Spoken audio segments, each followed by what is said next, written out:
I got the sense Edie had spent a lot of time here, before my mom sealed the doors.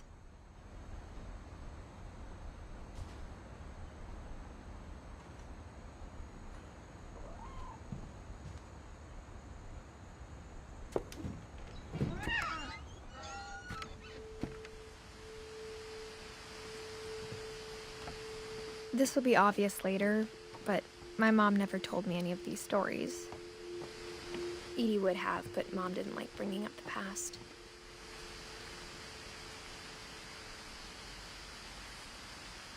Though, when we adopted a stray kitten, she was the one who named it Molly. I spent a lot of time in Great-Grandma Edie's room.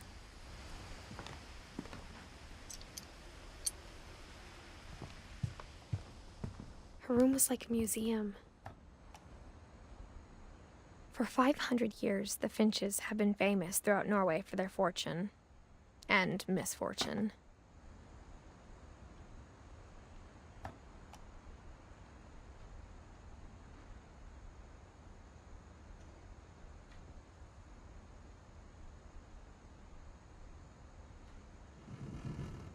Odin Finch buries the latest victims of the family curse, his wife Ingeborg and their newborn son, Johan. On January 7th, 1937, he set sail with his family and his house, hoping to leave the curse behind.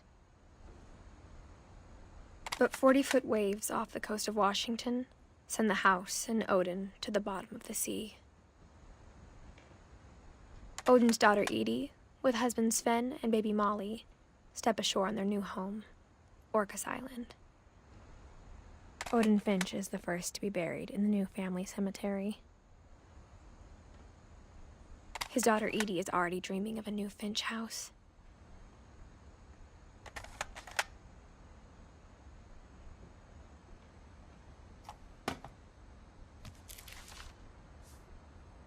Whatever's wrong with this family, it goes back a long ways.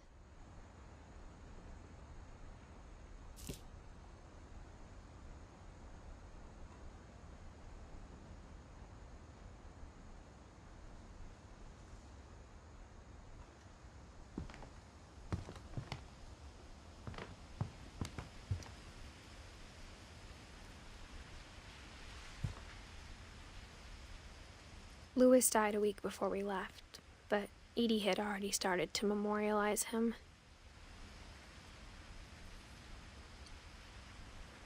Edie knit me a new pair of gloves every year, just in time to replace the old ones.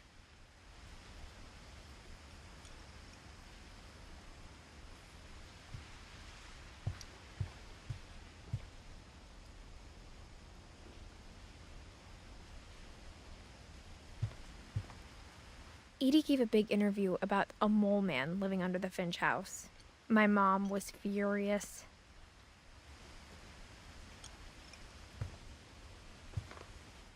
I hadn't thought of myself as Edith Jr. for a long, long time.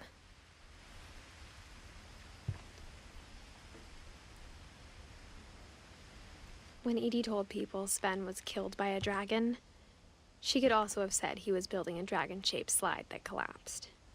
She could have, but she didn't.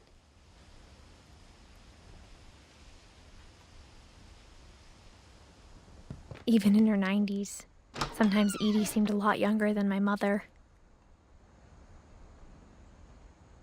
The only trace Grandpa Sam's first wife, Kay, left on the house was the pink bathroom.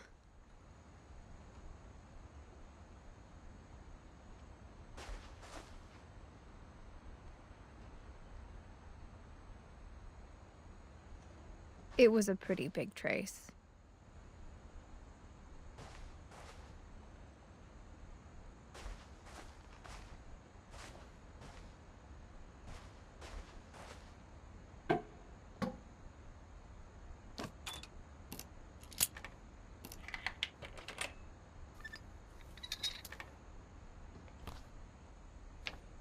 There's a secret in this bathroom. It's in the last place you would look.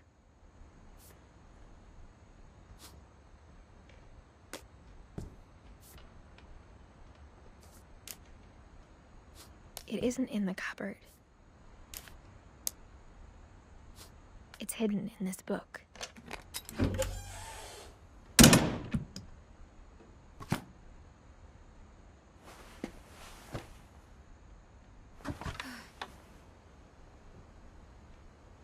Sven gave Sam an old camera he'd refurbished. He never put it down.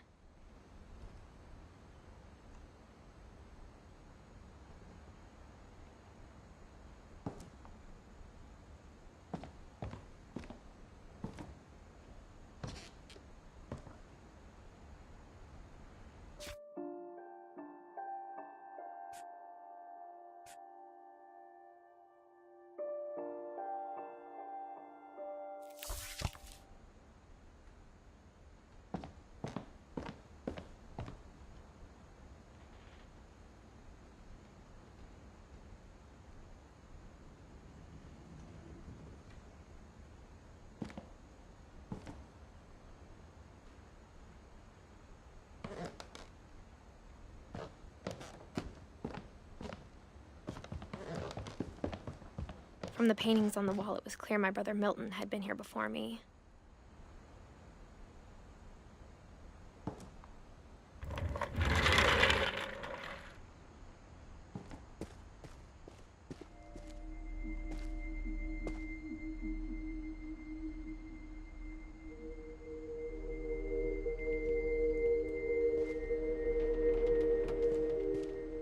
I knew Grandpa Sam had a twin,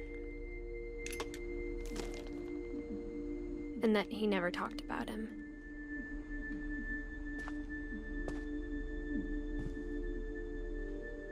I guess my grandpa didn't like history any more than my mom did.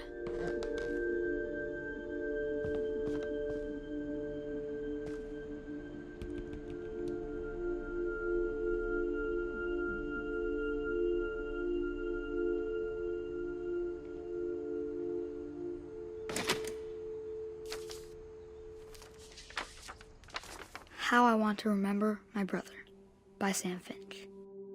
The thing I remember is that when he made up his mind, that was it.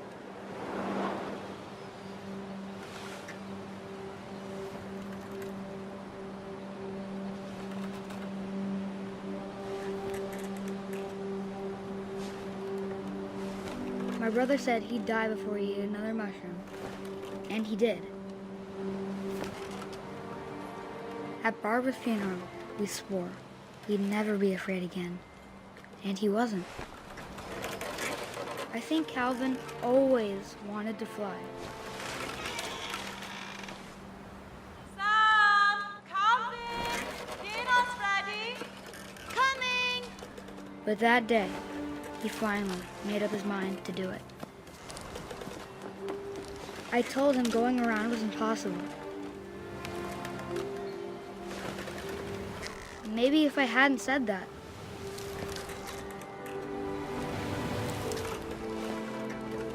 Calvin! I'm not gonna tell you again!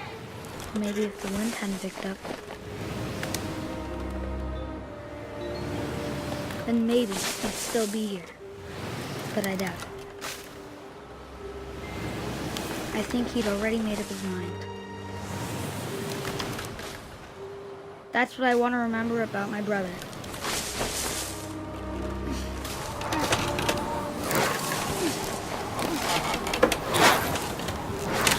The day he made up his mind to fly.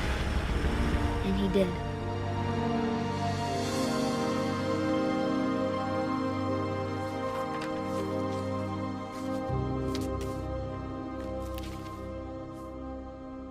Calvin's story felt strangely familiar. When I was younger, I remember trying to do the exact same thing.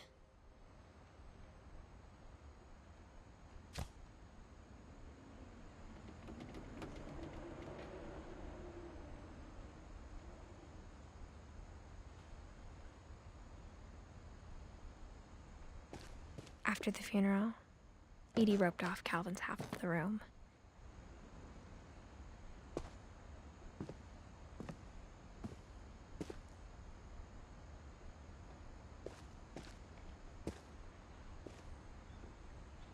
Mom said Grandpa Sam enlisted at 18 and never set foot in the room again.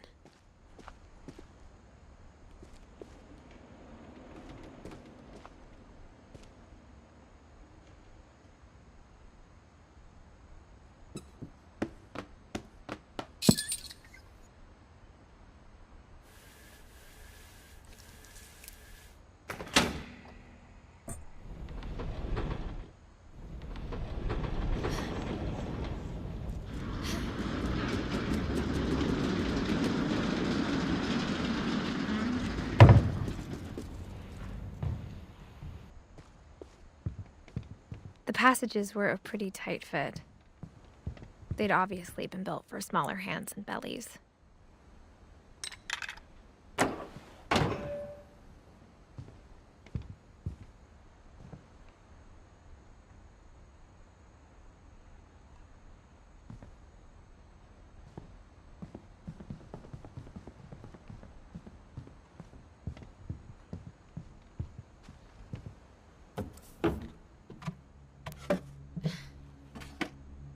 Growing up, I always thought of Barbara as a child star.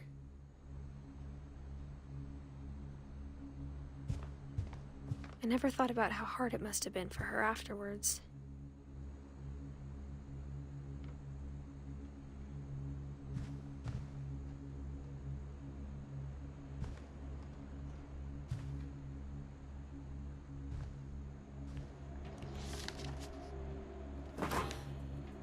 Of all the stories people wrote about Barbara's death, I'm surprised Edie saved this one.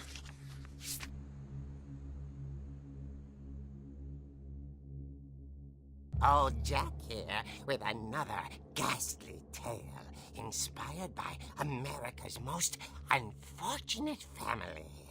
I'm calling it The Surprise Ending of Barbara Finch. As a child star, Barbara was famous for her scream. Now at 16, she was all washed up. A has-been. But in a lucky break, she'd been asked to perform her signature scream at a local convention for monster movie fans. It was just the boost her career needed. Unfortunately, her scream hadn't aged well. Getting better. I think you just need the right motivation. Her biggest fan and current boyfriend, Rick, was about to demonstrate when...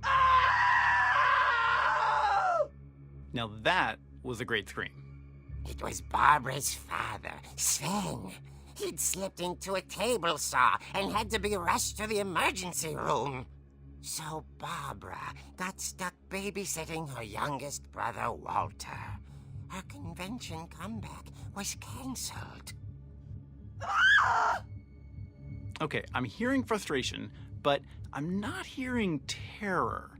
What if I tried... A gang of hoodlums in Halloween masks have been terrorizing Orcas Island tonight. Police are urging residents to... That came from the basement. You're right! Also, I loved your delivery on that. Why is your basement door locked?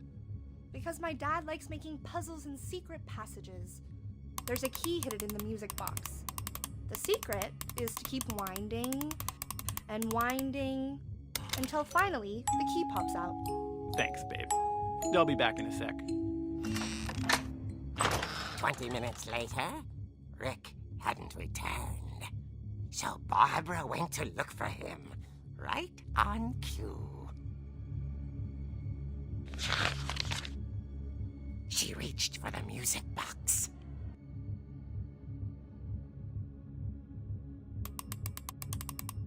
And as she wound the key, she listened for Rick, but the house was silent.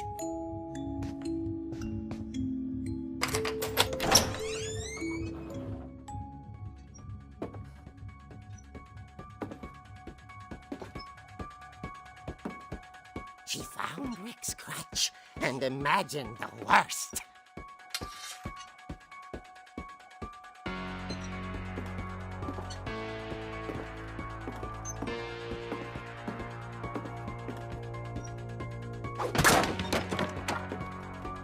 The gang's leader is the infamous Hookman killer, Dr. Carl Hamill, who impaled and then ate his family 10 years ago tonight.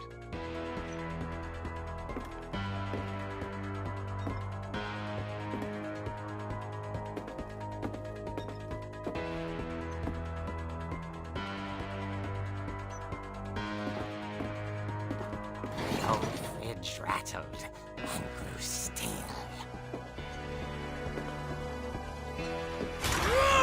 Oh dear!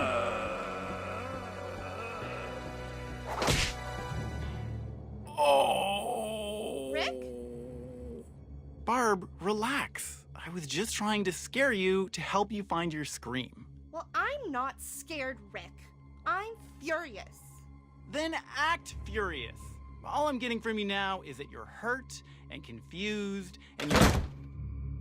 She threw him out, but she kept a little something to remember him by.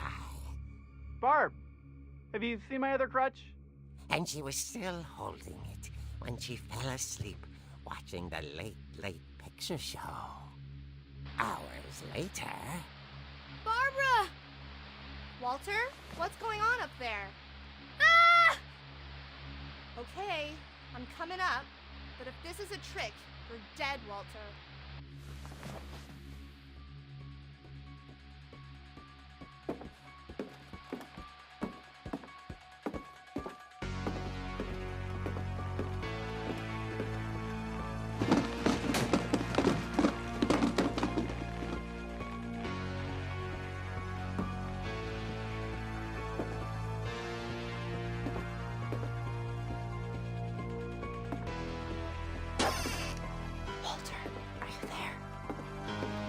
Walter had vanished, but his bedside radio was still on. Orcas Island police describe the man as 6 feet tall, with a steel hook for a hand. Residents are urged to lock all doors and windows and notify the police of any suspicious activity. Barbara turned, saw the hook man, and was speechless. He was quite smashing.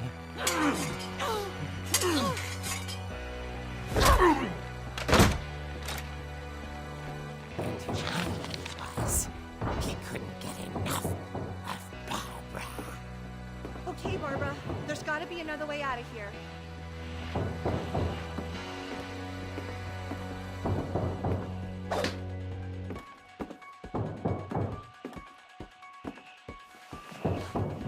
That night, she played her part beautifully.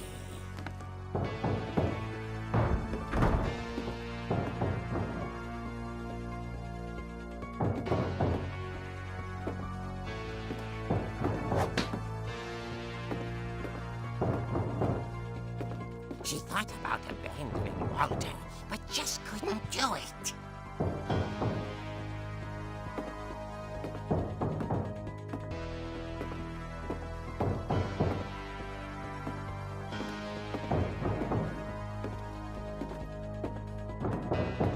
Molly's door hadn't been opened in years. The hinges groaned.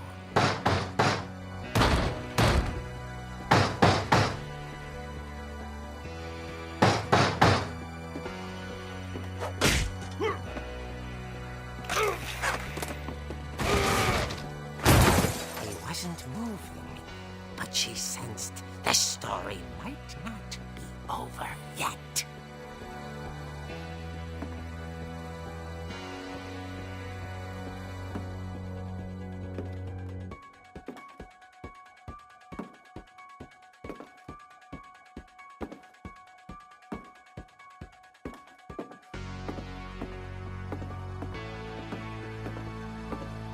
The hookman had vanished.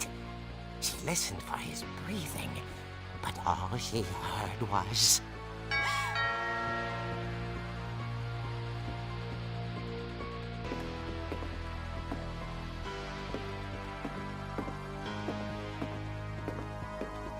Someone at the door was dying to speak to young Barbara.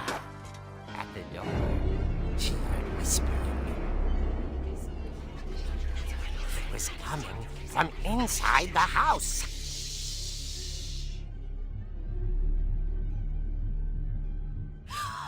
Oh dear.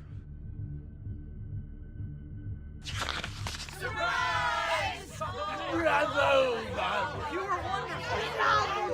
monsters had come to surprise her. For Barbara, it was a dream come true. Then she saw what kind of monsters they were, and she realized what was about to happen. She was going to be famous. And with her final breath, Bob Barbara Finch gave the performance of her life.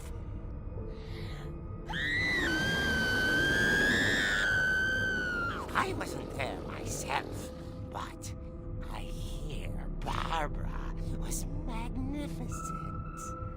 Poor girl. She had a taste for stardom. But unfortunately, so did her fans. Of course, the police blamed it all on poor Rick, who disappeared the same night. And little Walter? Hiding under his bed the whole time. He took it all pretty hard, but that's another story. As for Barbara, tucked inside the music box is all they ever found of her. Her ear. Now that's what I call a real eerie tale.